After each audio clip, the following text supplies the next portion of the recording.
Assalamualaikum warahmatullahi wabarakatuh. Selamat pagi anak-anak. Pada kegiatan hari ini kita akan masuk ke kegiatan belajar 3 elastisitas, yaitu percobaan hukum Hooke melalui percobaan online. Pada 2 pertemuan sebelumnya kita sudah belajar tentang identifikasi sifat elastisitas bahan dan modulus Young. Jadi pada pertemuan kali ini kita akan melakukan eksperimen percobaan hukum Hooke, dan pertemuan selanjutnya kita akan melakukan pembahasan dengan menggunakan media Zoom meeting. Baik, kita perhatikan di sini, ini adalah lembar kerja yang saya posting di MS Team. Di sini tujuannya adalah menjelaskan pengertian elastisitas, menyebutkan contoh benda-benda elastis, membuat grafik hubungan antara gaya dan pertambahan panjang pada pegas, menganalisis hubungan antara gaya dan perubahan panjang pegas, menyebutkan pengertian gaya pemulih, menentukan konstanta pegas, dan menyebutkan aplikasi elastisitas dalam kehidupan sehari-hari. Untuk kegiatan eksperimen ini kita akan menggunakan web, yaitu simulasi kegiatan eksperimen Pet Colorado, di mana kemungkinan besar tidak kompatibel dengan HP kalian, jadi bisa dilakukan dengan menggunakan PC atau laptop. Akan tetapi memang ada sebagian kecil yang kompatibel dengan HP, tergantung HP kalian sudah ada Java-nya atau tidak. Oke. Alat dan bahan yang akan digunakan adalah kita menggunakan Pet Colorado Education. Nah, di sini kalian tinggal mengcopy paste ini atau mengklik ini sehingga nanti masuk ke web, tampilannya akan seperti ini. Oke. Di sini nanti kita akan pilih yang ini, bagian yang ini. Jadi kita klik, nanti tampilannya akan seperti ini. Terus kita lihat di sini ada tombol stop, penanda, penggaris, beban, ya sama. Ini terus kita centang, ya ini adalah untuk sebagai penanda kondisi awal dan kondisi akhir nanti. Nah, situ ada beban, ya seperti yang terlihat di sini ada 2 beban, yang ada masanya dan yang tidak ada masanya. Ada penggaris, di sini ada perekamnya, di sini ada normal dan ada slow. Oke. Ada beberapa hal yang perlu diperhatikan di sini. Penanda silahkan centang unstraight length sama rest position ya. Jadi nanti di sini kita tandai 2 ini, kita centangi. Ini sebenarnya untuk seperti apa yang sudah saya katakan tadi, sebagai penanda saja posisi awal dan posisi akhir pada waktu nanti pegas ini kita beri beban. Terus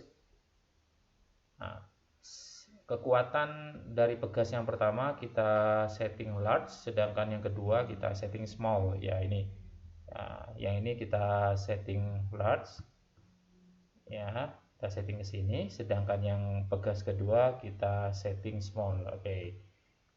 Ukurlah panjang pegas dengan menggunakan penggaris, geser penggaris dan pegas, catat. Oke. Jadi ini bisa kita geser. Kita geser seperti ini.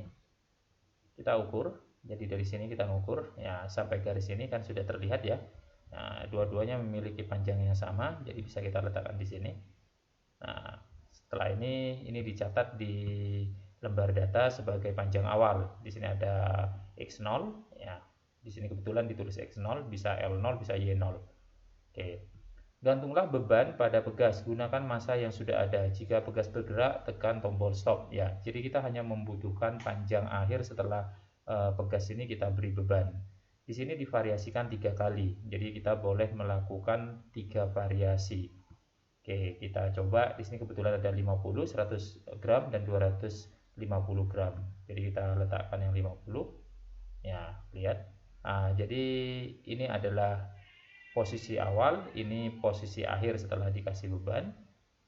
Kita kasih juga untuk yang beban kedua. Seperti ini. Jadi kalau dia masih bergerak kita stop biar dia kondisinya diam.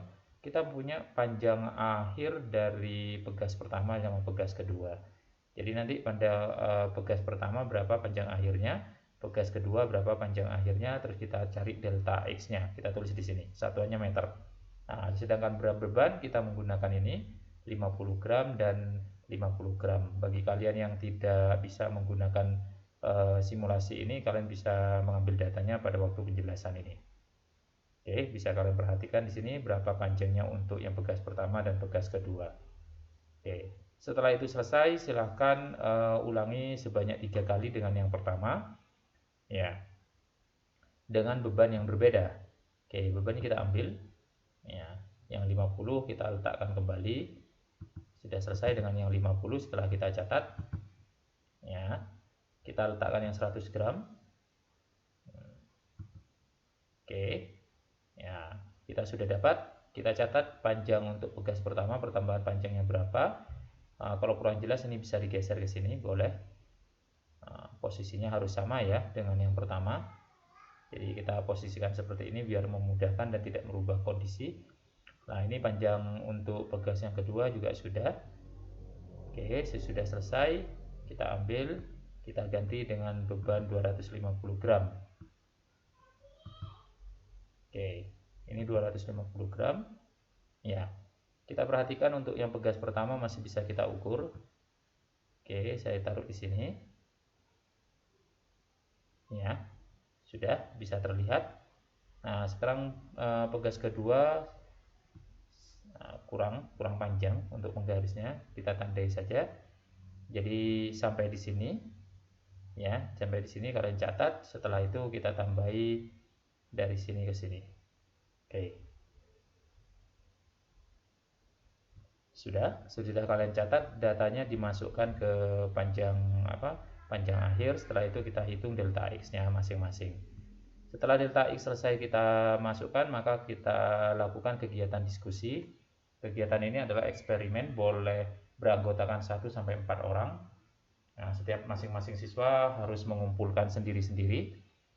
Jadi mau individu atau berkelompok itu hanya proses pengumpulan pengambilan datanya saja dan pembahasan. Oke. Di diskusi ini ada beberapa pertanyaan. Yang pertama adalah bagaimana keadaan pegas sesudah digantungi beban dibandingkan sebelum digantungi? Silahkan kalian jawab. Bagaimana keadaan pegas jika bebannya dilepas, dan apa yang menyebabkan keadaan nomor 2 terjadi, ya, dan seterusnya. Terus di sini ada nomor 7, yaitu gambarkan grafik hubungan gaya dan pertambahan panjang pegas untuk kedua pegas dengan kertas grafik. Ya, jadi kalian bisa menggambarnya di kertas grafik atau milimeter grafik.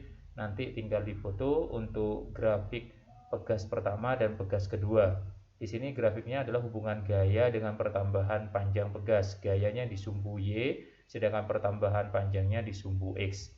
Boleh satu gambar, tapi ada 2 grafik, atau masing-masing grafik pegas pertama dan pegas kedua memiliki gambar tersendiri. Nah, setelah kegiatan nomor 7 ini diselesaikan, maka menjawab nomor 8. Ya, berdasarkan grafik, jadi membacanya terhadap grafiknya, maka kurva yang terbentuk cenderung seperti apa? Ya, jadi membacanya berdasarkan grafik. Jadi grafiknya harus diselesaikan terlebih dahulu. Silakan diselesaikan, terus didiskusikan sampai dengan nomor 12. Berdasarkan hasil eksperimen, buatlah kesimpulan. Ingat, kesimpulan itu berasal dari tujuan. Kalau tujuannya ada 7, kesimpulannya minimal ada 7. Ya, setelah itu selesai, lanjutkan nomor 13. Ini kembali ke definisi tentang modulus, tegangan dan tegangan. Silakan diselesaikan. Setelah ini selesai, ini ada sedikit informasi berkaitan dengan persamaan hukum Hooke. Oke. Nah, selesai itu dikerjakan, ada 3 latihan soal yang bisa dikerjakan.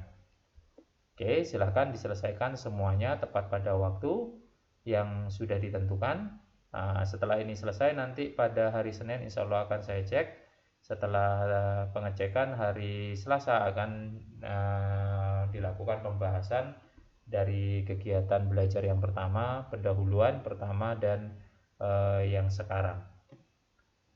Oke, sekian penjelasan untuk kegiatan eksperimen hari ini. Jika ada pertanyaan silahkan ditanyakan di grup Mapel. Sekian, terima kasih. Assalamualaikum warahmatullahi wabarakatuh.